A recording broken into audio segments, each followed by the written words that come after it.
today, we're going to hear from someone who has quite the history building brands and making quite a lot of money doing it. He's built a $100 million brand. You've listened to the show enough times, you've heard of Chubbies, and has also built the #1 returns management app, Loop Returns, and is now moving on to yet another even harder project, building an ERP with Good Day software. We are joined by Kyle Hency, who is going to walk us through this incredible journey, both as a Shopify merchant, now a Shopify partner. Kyle, how you doing? Great. I'm great. How are you? Thanks for having me, Kurt. Appreciate it. Thank you for using my name. I should have introduced myself. I'm your host, Kurt Elster. Nasty. And of course, this is the unofficial Shopify podcast. It helps if you include an intro in your own show. So Kyle, how did entrepreneurship become your career path? Where does that spirit come from? I think it was there really early for me, and I knew it was the end point for me. I think like a lot of people growing up in the U.S., I grew up in the Midwest, just outside of St. Louis. Entrepreneurship always also felt like really elusive and risky and just kind of outside of the realm of how much risk I would take as a human being, like growing up. But over the arc of my life, I was continually kind of interested in being able to pave my own path, kind of blow the lids off of any limits to my personal potential, and found myself in my mid-20s saying, hey, I kind of tried the corporate thing for a couple years. I don't think it's for me. I want to kind of drive my own success. And if I get there, great. If I don't, at least I know it's because of me, right? And I was really fortunate in that I met three of my best friends in college. We all kind of had that same feeling in our mid-20s at the same time. And so we found ourselves in San Francisco saying, hey, we should do something different. We should do this together.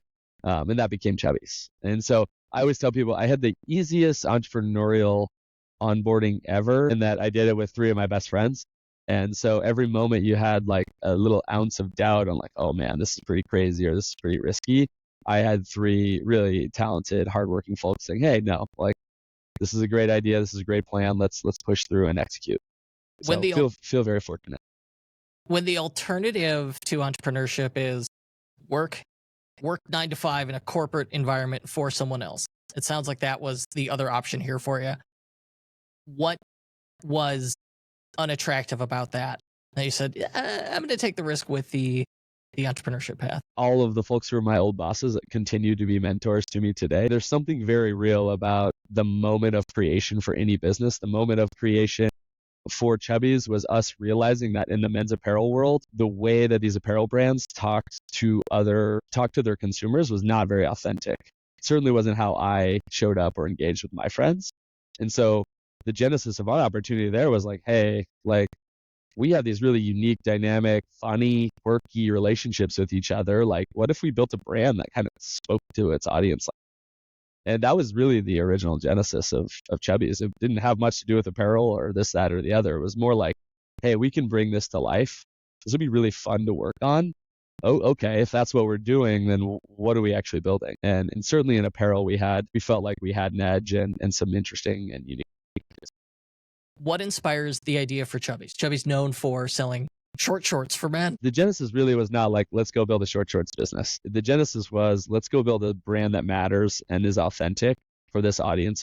We are one of these guys, so we're really building this for ourselves. Let's do so authentically. That was the idea. In the early days, we had these ideas around let's own the weekend, which is still very pervasive in Chubbies brand today and very fun. It's in the tag of the shirts I own. Yeah. The weekend has arrived. I think the really special thing about the experience was we gave each other and our entire teams the liberty to go experiment. When we first started, we had a head-to-toe look that was very much like a modern young man's version of Tommy Bahama. Right out of the gates, people were like, hey, these kind of vintage-inspired shorts that kind of feel like my dad just gifted me a brand new pair of vintage shorts are really interesting. Like, there's nothing like this out there.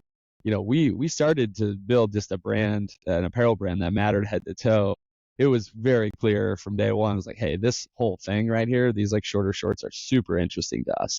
And that business carried through real quick for a long time. But like most entrepreneurs, like you're scaling, you're having a heck of a time. But then like you got to a place where the scale was real. It required real capital. It required really talented people. It required a lot of planning and a lot of process and a lot of systems and tools that we weren't used to using. We're entrepreneurs. We're learning all this stuff on the fly. But even to this day, I think I look back and one of the most memorable things is just giving each other the ability to try things and learn from them. And that was true in the apparel and the merchandising. That was true in the marketing. We were really edgy in marketing. And we talked a lot internally about the main thing we need to make sure that we are is we're authentic and real to somebody.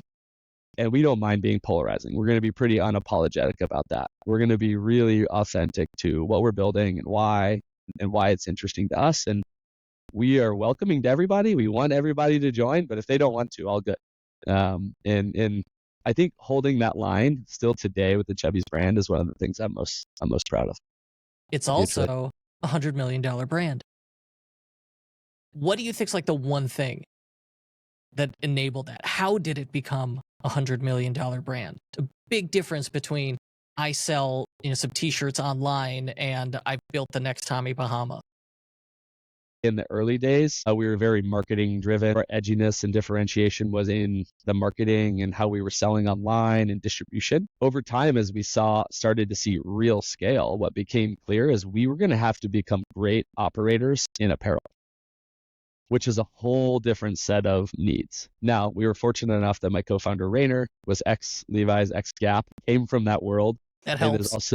And is also individually one of the most talented people I've ever met.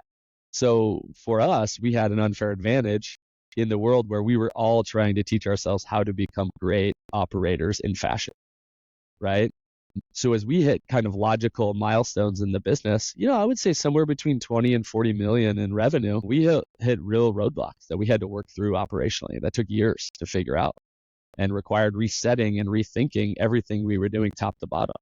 But the net of it is we became really, really great at building great products that were differentiated and fit within our brand envelope, fit within what the customer thought of as where we should be super differentiated. And so I would say both being really good in the digital sphere and then transitioning that into an entire new skill set of being really great at product. And then now as I look at the brand, I think they're doing really, really cool, big brand initiatives. And we did really interesting brand initiatives in the early days, just not at the scale of what we're doing today. They have huge partnerships with the NFL. We couldn't even have imagined, 5+ years ago. The brand has a foundation and they're giving back hundreds of thousands of dollars to like really, really impactful initiatives. And so there are really big brand things that they're doing today that we couldn't imagine.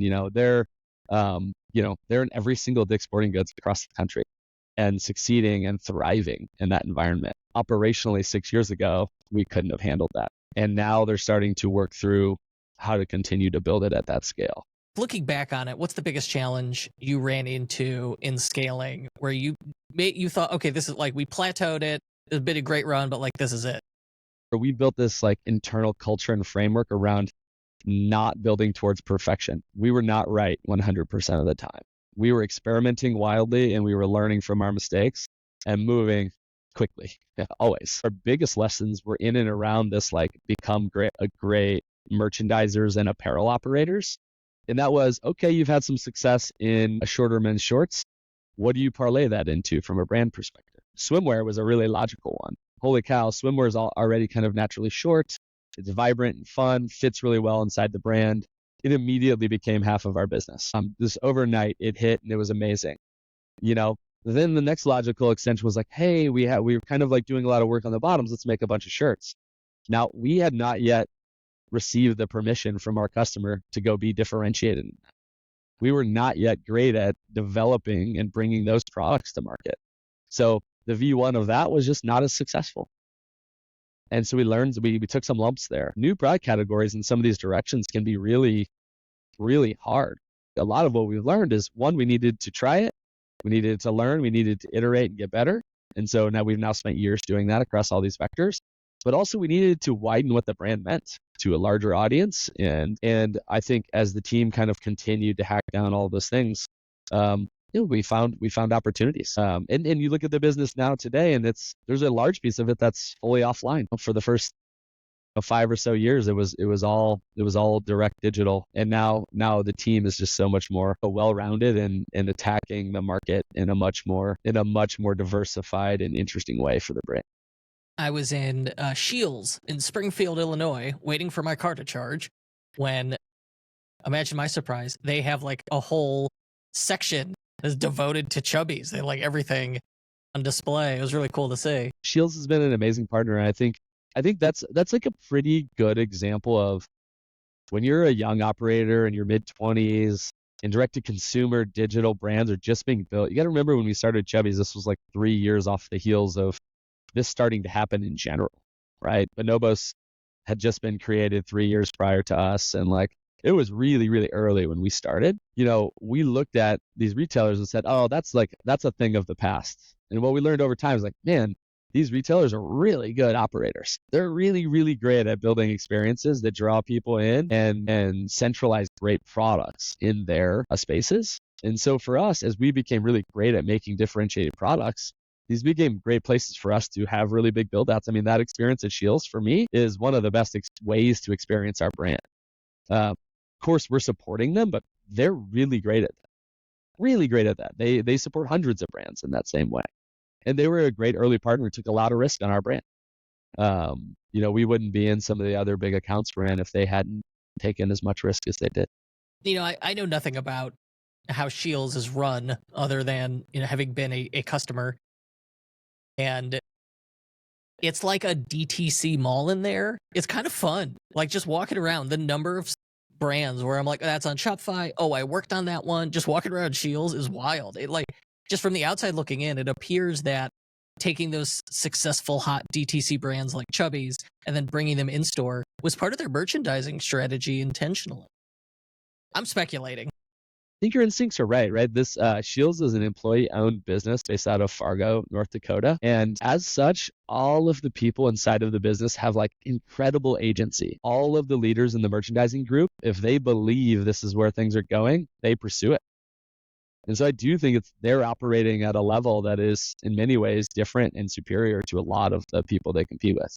If they're in their local community and they're noticing that all of the 15 to 25-year-old boys are all of a sudden wearing this brand, why wouldn't they be bringing that to their community is the question and how they think about it. So to me, I think it's a really interesting experience. If people haven't been in Shields, go. It's really, really cool. I love taking my kids there. Are you no longer involved with Chubbies?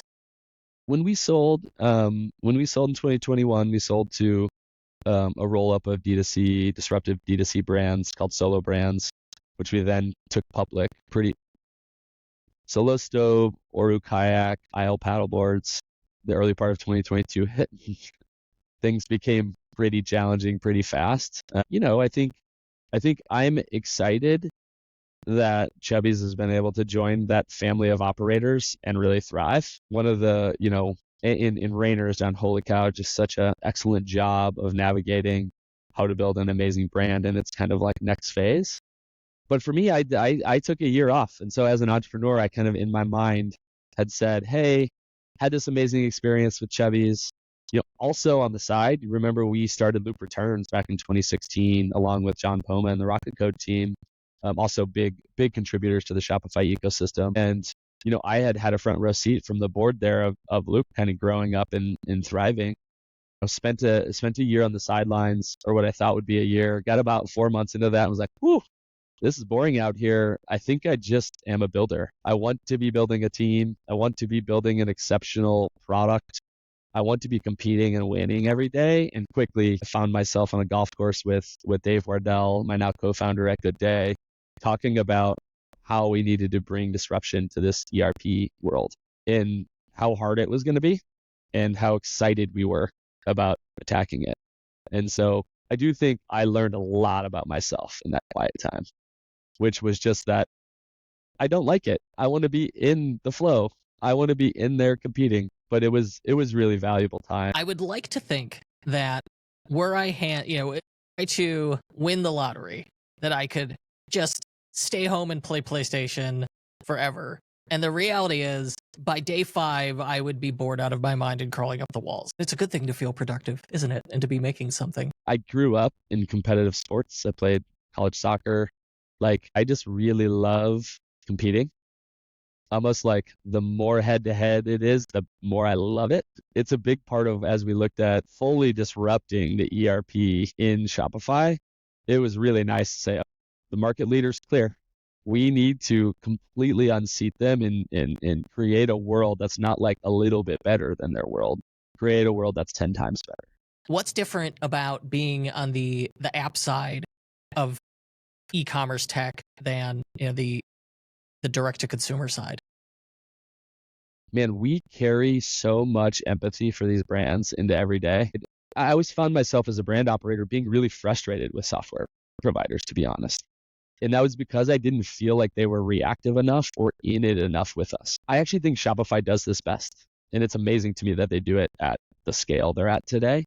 Man, they are in it with you. And as I talk about opportunities at Good Day, one of our biggest opportunities is just actually being in it with our brands, actually being in the conversation, talking to them, listening to them, trusting that frankly, they know we have our own set of experiences and of one from building Chubbies, but man, we're going to gather a lot of inputs from all these other experiences. The power of that benefiting everybody in Shopify's ecosystem is really, really invigorating. So I'm trying to build a culture that's way more responsive to these merchants and in it with the merchants. Now, I will say the fundamental differences of the business models drive some internal behavior. You don't get anywhere near as much ongoing rapid customer feedback when you're building software. It's much slower. So there's just less to react to. And so as I think about challenges for me as an entrepreneur, I'm getting used to that. When you're in the apparel business and you're launching a new product every week, you learn a lot every week. With what we're doing, some of these things, especially in ERP, I mean, these are foundational pieces of technology. Managing all of your inventory. If there's anything off in our inventory ledger, it's a problem. So that thing takes 6+ months for us to build with no actual outside feedback. It is a different like feedback cycle and all those sorts of things. But I think at the end of the day, a lot of the things that work for us at Chubbies will be moved into the culture of Good Day, and will feel very different than a lot of software companies have. Good Day, this ERP, this is a work in progress. Yep. And yep. What's the thing that inspired it? Because like ERPs by their nature are fundamentally painful. If you're like, hey Kurt, you want to go build a torture device? I'd be like, oh, it's an ERP, right? Why do this to yourself, you maniac? Sometimes I ask myself the same question. Our experience at Chubbies really shined a light on these sorts of tools for me. And when I was talking earlier about that plateauing, somewhere between kind of 20 and 40, where we needed to become great operators. A part of that equation was we didn't have the right systems, we didn't have the right processes, and we didn't yet have the right people. So we needed to fix that whole stack. For us, we spent 18 months initially, and then another 18 months building a lot of software out on top of NetSuite. It cost us about $1 million to build all of this stuff. So I'll tell you two things that come out of that. One, staggering amount of investment that made me very uncomfortable as a small business owner. Secondarily, when COVID hit and we had all these tools in place and we had the right people and processes in place, wow, did we feel the power of these systems and tools. I actually think it was a large part of how we were running laps around our competition from the second COVID hit until, multiple years later. What that told me is that, man, these tools can be powerful, but we need to change the way we're bringing them to market. And specifically, we need to change how complex and hard these tools are and make them more accessible to smaller brands. One of my biggest insights is there's this common idea that until you're a 50 or 100 million revenue brand, your business isn't complex enough. You don't need an ERP. Wrong. I'm just telling you, when you're 5 million in sales, you start to bring on complexity. That is brutal. Historically, you haven't been able to afford, and the tools have been too hard to use for traditional ERPs. And so for us, we're starting there. We're building that. We're making it really easy for these 1 to 50 million revenue brands to get these tools in place, get the leverage out of these sorts of tools early in their life cycle with the hope that maybe they don't need to hire so many people down the line, right? Maybe they don't need to change so many of their processes when they get bigger. They just kind of already have the tools in place.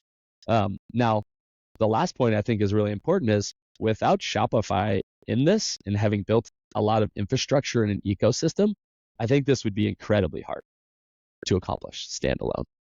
Well, looking at the Good Day Software website, is really nice, but it's clear just looking at the site, the screenshots, the language, and what you've been saying. This is a Shopify first ERP, meaning it is from day one, it is fully integrated. It's built as an embedded app. You use it inside the Shopify admin. And then it's also got some good practical features in here. I recognize a lot of the stores and brand names on here. So this thing, are we in beta? Is this available now? Where are we at with this? Yeah, it's in beta. I would say we are fortunate enough that we brought in $6 million last summer to build out an extraordinarily strong technology team.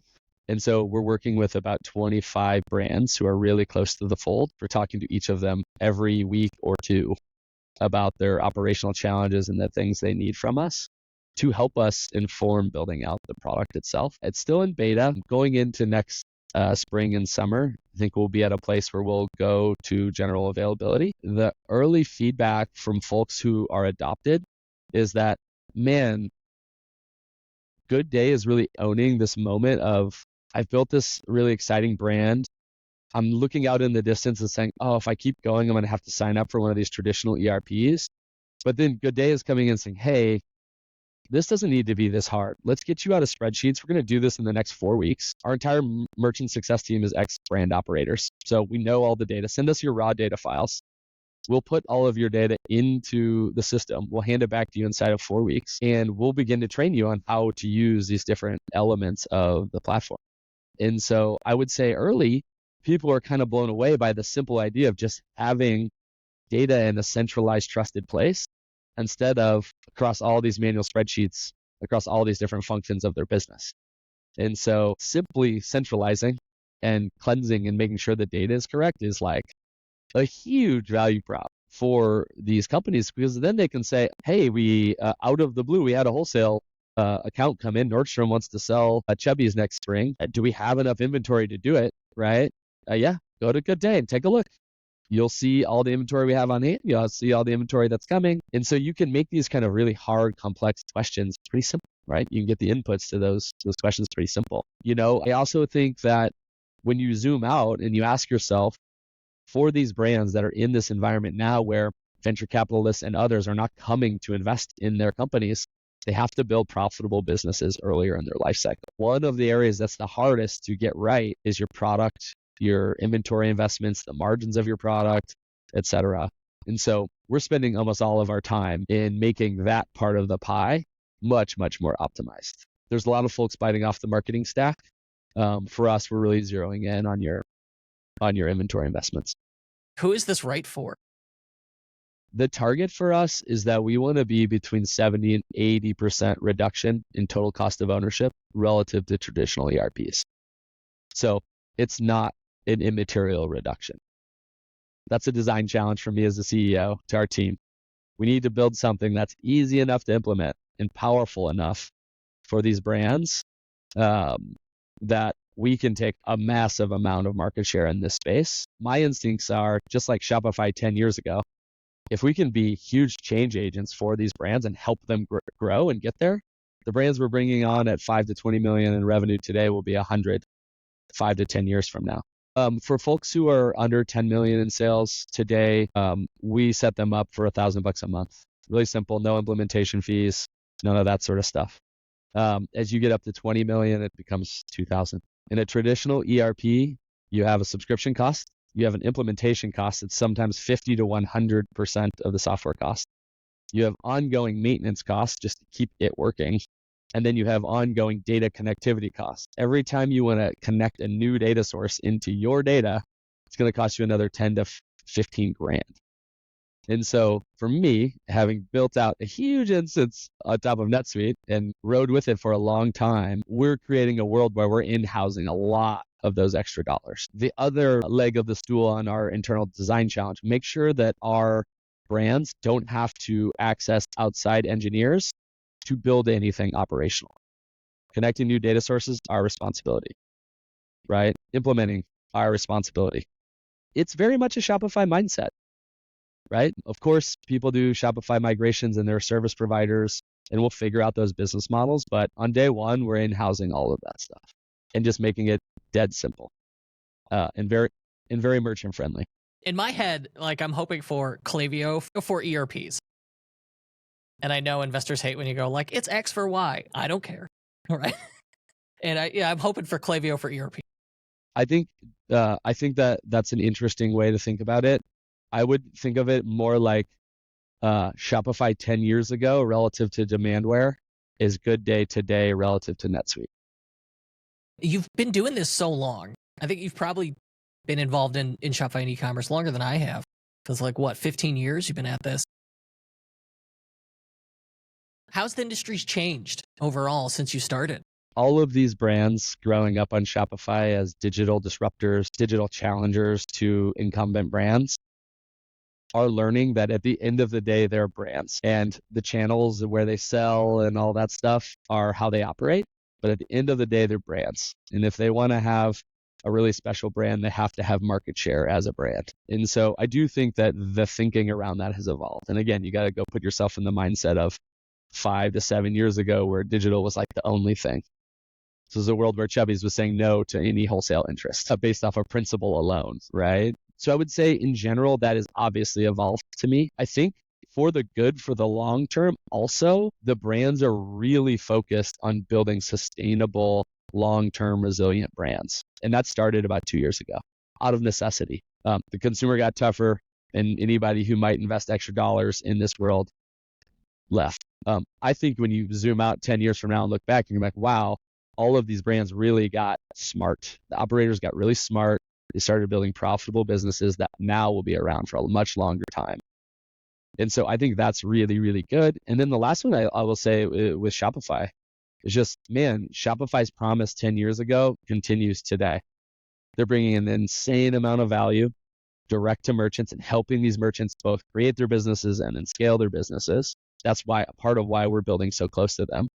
And then secondarily, Shopify is creating this massive ecosystem of which Good Day is a participant, of which Loop was a participant, of which Chubbies benefits from, right?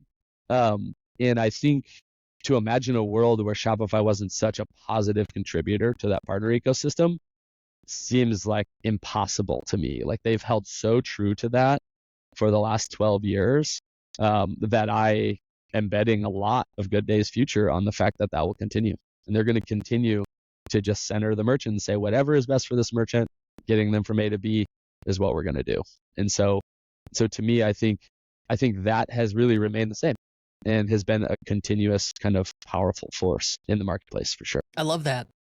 I love it. We've hitched our carts to the right horse. Are Absolutely. you ready for, you want to do a lightning round? Just a few. Yeah, let's do it. All right. What's the first thing you do when you wake up, Kyle? First thing I do when I wake up, I know this is a little bit of a crazy trope, but I do hit the cold plunge. It just sets me up for a great day. It's like out with the morning coffee, in with the cold plunge. Just get right into your day. Hardest part of the day is done, and move on. So I don't have a cold plunge, but I do appreciate just jumping into an ice shower. Similar effect. It really, There you go. really wakes you up. Heart rate jumps. I love it. And so you said no coffee. No coffee or tea? We don't drink caffeine? I do, just later in the day now. Okay. Favorite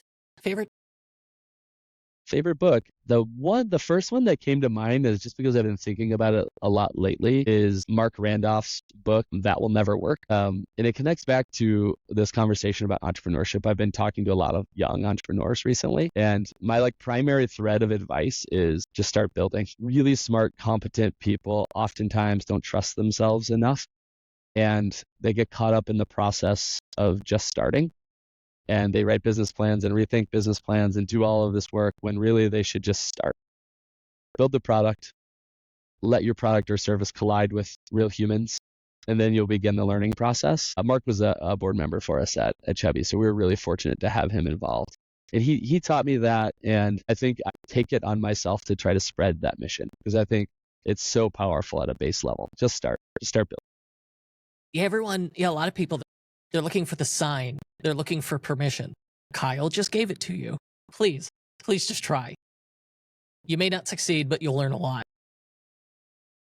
And what's your, other than Good Day software. What's your favorite productivity tool?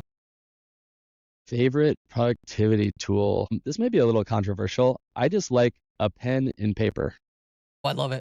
I got And legal pad and pen right in front of me right now, always. I, as Asana and others were coming into our lives, I don't like how much of a specific lane those sort of tools push you down. And I like a lot of day-to-day flexibility in what I'm doing. And so my like trusty list of 3 or 4 things that I'm trying to do in a day are really, really the things that I try to live by and accomplish. And I will even say I've recently gone through, I forget the book that I got this from, but I've gone through a process of just writing down one thing, which is kind of an interesting mentality. Today, what you need to accomplish is this. And what's cool about that is it creates a lot of flexibility for the day. But if you get to the end of the day and haven't done just that one thing, then you weren't efficient. I live and die by lists, but the moment you've got more than 3 things on the list for the day, like what are you really going to be doing? And so if you find yourself in that position, take Kyle's advice. Try doing the list has 1 item and this is the thing. And that can really be powerful in focusing your productivity. So, all right, pick 1 word to describe your entrepreneurial journey. Unpredictable? Unpredictable. All right, we'll go with it. And I got 2 more and then we're done here. One thing you wish you knew before you got into entrepreneurship. Power of compounding. I wish I had started becoming an entrepreneur when I was like 12 instead of 25, just because all these experiences compound on themselves so magically. The way I build Good Day is wildly different than the way we built Chubbies in the early days.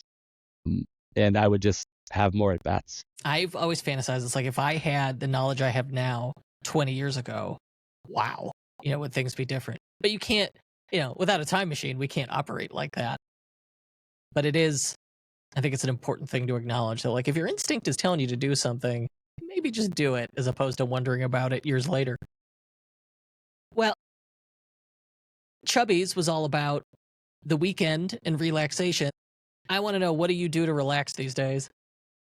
Man, we are fortunate in that we're in Austin, Texas. I have a 7, 5, and 2-year-old, and we are fortunate that we're able to get out on Lake Austin and do tubing and all that sort of stuff for most of the year. So when I'm just like relaxing and taking a long Saturday, that's what we're doing. Otherwise, I'm in the like classic hubbub of a father of 3, where it's like a revolving door of soccer practices, lacrosse practices, and dance classes and all that stuff. But when we're like unplugged, we're either getting out on the water or getting up in the mountain. That sounds like a lot of fun, and lucky for your kids. Okay, so if I want to check out this ERP and make my life easier, gooddaysoftware.com. If I want to go to learn more about Kyle Hency, any place I can go? Yeah, you can follow me on LinkedIn. Just Kyle Hency. You'll see all my stuff. You can also follow me on Twitter. Hency is my handle. But yeah, if you sign up for a demo of Good Day, you're signing up for a demo with me. I'm going to dive in there and get to learn your business with you and get a sense quickly on whether or not we can actually help you. So I would say if you're interested in Good Day, just sign up online. I'll reach out to you pretty much immediately.